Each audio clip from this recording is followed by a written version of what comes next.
What's up, YouTube? The Average Gamer Shawn here, bringing you my review of Straight Outta Compton. As you can tell by the title down below, which I still think is weird. It's the title. The title is supposed to be above. What? Anyways, that's another thing. That's another thing for another time. We're here, just like I said, talking about Straight Outta Compton. I legit just finished watching this movie. Went right to the computer. Had to sit down and record because this movie was amazing. We all know the movie's about the rap group N.W.A, Ice Cube, Eazy-E, Dr. Dre, MC Ren, Yugioh, and their whole big posse, and all the shenanigans that went along with, from pretty much the rise, kind of like the rise and fall of ECW, kind of, sort of, if you want to try to relate it back to something. But you know, the rise and fall, it wasn't even the fall, because, well, yeah, technically, the rise and fall of N.W.A, or just a simple way to put it. There will be spoilers in this because you guys know how I do it already. There will be spoilers. Hopefully there won't be a lot of because like I said, I just watched the movie. See, that wasn't an that was Anyways, the movie starts off pretty much with like the origin story. This movie literally works like a superhero film. Because if you did not know, the director of this movie, his name escapes me at this time, but the director of this movie was going to work on Captain America, Winter Soldier, but he decided to step away from that project to come do this, which I thought was amazing. But if you watched any Marvel movie, pretty much you see the formula of the superhero movie. It has a small origin story, you get into the drama, and then conflict, and then resolution. Pretty much how every Marvel movie works, and that's pretty much how this movie works. You start off with the introduction of all the characters. Dre, Eazy, Ice Cube, those are your main three characters that you're really following throughout the movie, along with their manager Jerry. This song start, well, pretty much the rise of the movie is Dre, Eazy, and Cube. Cube's the writer, Dre's the producer, and Eazy is the drug dealer who has all the front money. If you know what front money is, the initial money put up front, the upfront money to get your business or company started. So Eazy put up the money to start a new studio. Dre said he had some friends up in New York who are really good rappers, but they have no lyrics. So that's where Ice Cube comes in, starts writing the lyrics for them. They get into a little altercation at the studio, and which leads to the other rappers walking out. So they say, "Hey, Eazy, why don't you write? This is your money. This is you, all you. Why don't you do it?" So after a little persuasion, Eazy gets into the booth and starts rapping, and it's pretty much a snowball effect from there. And as you know, this was set in a time period where there was a lot of police brutality and a lot of racial profiling for legit no reason. Like, it was a scene like in the beginning of the movie, so it's not really a spoiler, but in the beginning of the movie, you seen the scene where like Ice Cube's on the car. He's like, you ain't gotta talk to my moms like that. The nigga really just walked out the door and the police started harassing him. Like, legit, that's legit what happened. He walked out the door and the police like, "Hey, you ain't did shit, but you just walked out the door and you black. So what did you do?" It's like, wow. And they just start harassing him. It's just like things like that escalate to the point where you get to the point where they make this song "Fuck the Police," which you know, it's understandable that comes to that, of course. But it's a scene in the movie. Like I said, this is spoilers. The movie's been out for a week now. I know it's like, whatever. I do my reviews. I do spoilers. I gotta talk about the movie. So they get to the point where they're another scene in the trailers where he's like, "Hey, Dre, I got something to say, yada yada yada." Before that, it's pretty much they're about to perform. I think it's in Detroit. They're about to perform, and it's like a police squad, and they're pretty much telling him, "You can't use insightful lyrics. You can't do this. You can't say that." and pretty much you can't perform fuck the police. And they're like, whatever, can we go perform now? We got like 1,000 people waiting on us to perform. So they're like, okay, you've been warned. And then they're doing their set, and I guess Easy and Cube, they noticed that the cops were in the audience. So that's when he goes on a little speech like, hey, they try to tell us yada yada yada, we can't do this, we can't do that, we can't perform this, we can't perform that. Yo, Dre, I got something to say. Fuck police. So that's when we notice it's a whole bunch of undercover agents in the crowd, because it's like sold out crowd, like thousands of people are here, and a lot of them were undercover agents. So as soon as they started performing the song, they really it wasn't como se dice, the rappers that incited to write it. It was legit the police that incited to write it, because they started shooting off guns to make people scatter. And of course, being black, you hear guns, you start running. So they knew they started running. They captured them. They captured like their Pokemon. They cornered them, sent them to jail. Of course, at this point they got money, and they got money so they can get out bail. They do a press conference, yada yada yada. But the riot that incited it was pretty much like people who don't care for black people versus people who understand the message that they're trying to get across. And like right after that scene, they're doing a press conference, and it's like your lyrics incite violence, and they're pretty much telling the reporters and stuff like, no, our lyrics don't excite violence. Our lyrics are telling our reality. It's what we see when we walk out the door.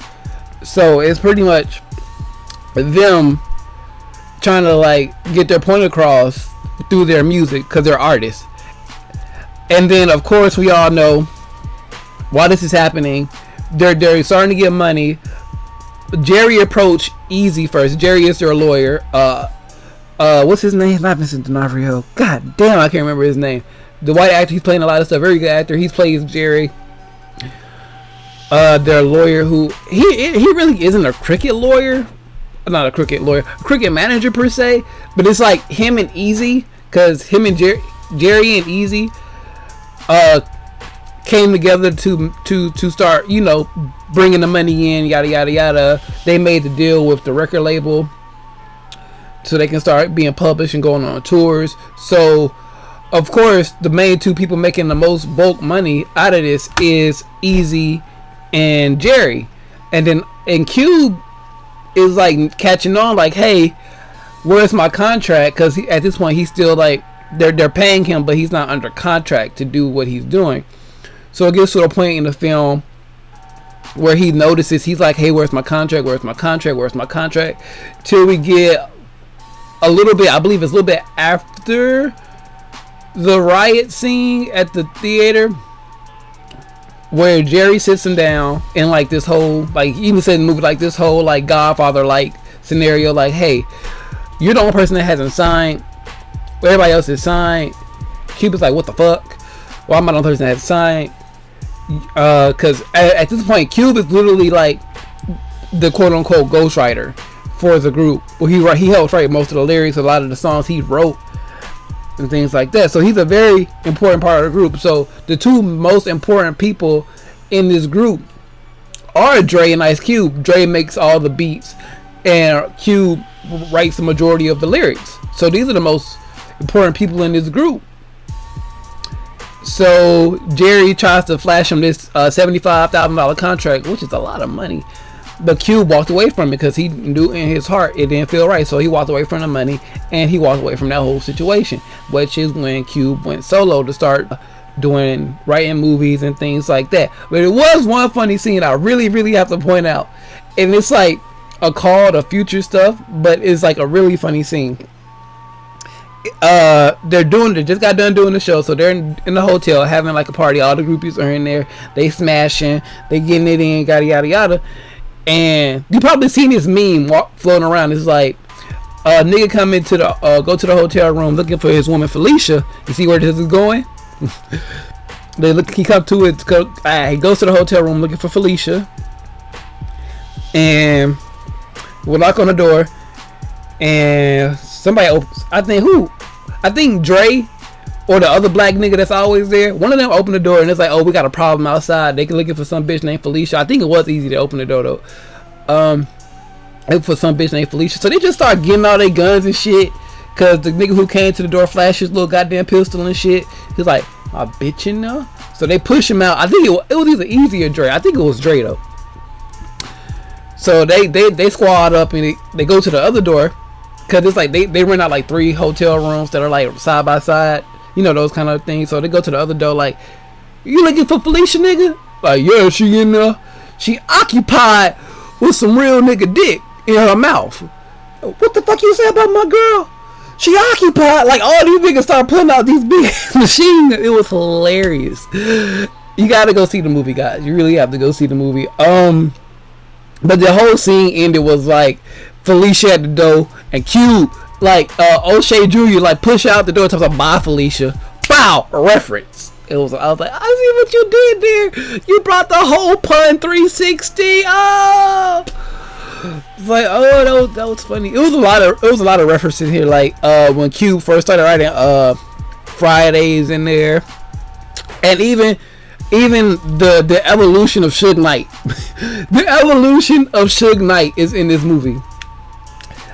It's like from when he was just being a bodyguard for people to all the way up to him pretty much taking control of DevPro Records, which I thought was very interesting. There was a lot of different like smaller cameos, if you want to say, like Tupac, Snoop, and a few other different like artists and labels makers and things like that show up in the movie as well. The whole thing with Suge Knight, I want to touch on this little this part of the story. It was very interesting because if you are into rap music or music in general, you know the stories about Suge Knight and how he pretty much bullied his way to millions, to his status now. And you see that and it's like, damn, really? It's like a scene in there where a guy unknowingly parks in Suge's parking spot at the office. He gets out, he's like, oh shit, I fucked up. And Suge just really gets out the car, takes out his pistols and start beating this nigga ass to make him get out the parking spot and park his own car. Well, park Suge's car in the parking spot, then make that nigga go somewhere else. I'm like, damn. But it's just a whole bunch of scenes where you see like the evolution of Suge Knight. You see how like, you see, it's like I said, the rise and fall of ECW. It's really what it is. It's like, you see the rise of Ice Cube to become the person he is today. Like I said, you see him start writing Friday and stuff like that. The evolution of Dr. Dre, where he was working with a lot of people. He got out the contract with Jerry and them as well to start with DevPro Records. He had to get a DevPro Records to start doing Aftermath, which is how the movie really ends with, you know, him going to do Aftermath after another big scene with Easy.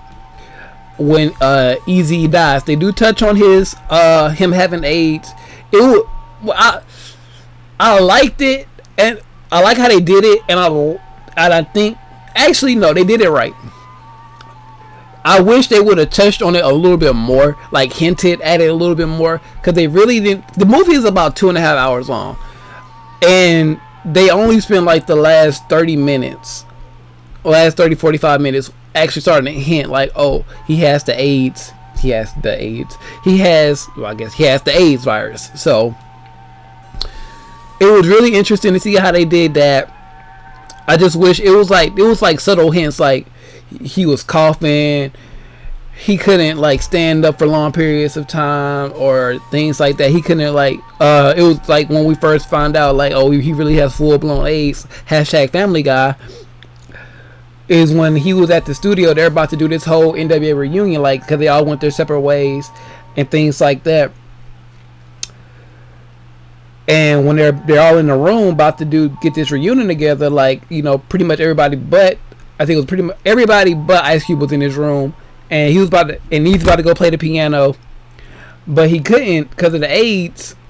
It's so weird to say that. I feel so wrong saying it like that. So if anybody was watching this and you have AIDS, my condolences. I don't mean to offend you in any way, but I just wish they would have spent more time on that. Like, at least visually give us more clues throughout the movie and not just that last 45 minutes. Because like I said, it's something subtle. Just something subtle to let us know throughout the movie. Not, like I said, it's a 2.5 hour movie, and you seem like the last 30 minutes, you know, trying to touch on that with the reunion and stuff like that. It would have been more emotional if it would have been touched on a little bit more. Like early in the movie when Dr. Dre's little brother got killed. They kept referencing his little brother and things like that a few times, and that way when it actually happened, when he passed away, it was kind of touching. This movie has a lot of emotional drawstrings where it's going to tug and pull on you, and it's very good at what it does. And I think that's pretty much everything that happened in the movie, with all the main key points. Like there's a lot of different small cameos. All the actors in the movie were great, very, very great. They all embodied and resemble the people that are playing. Like you say, O'Shea Jr., Ice Cube's son, actually playing Ice Cube. And there's actually times in the movie when if you're not really paying attention, like, damn, Ice Cube look young again. You know what I'm saying? It's times like that. The actor who played Dr. Dre actually reminds me of a young Denzel Washington when you watch a movie and things like that. Eazy-E, his character, it's just they embody the character. It's like, is there a lot of different movies and documentaries where they're talking about people or they're trying to be people?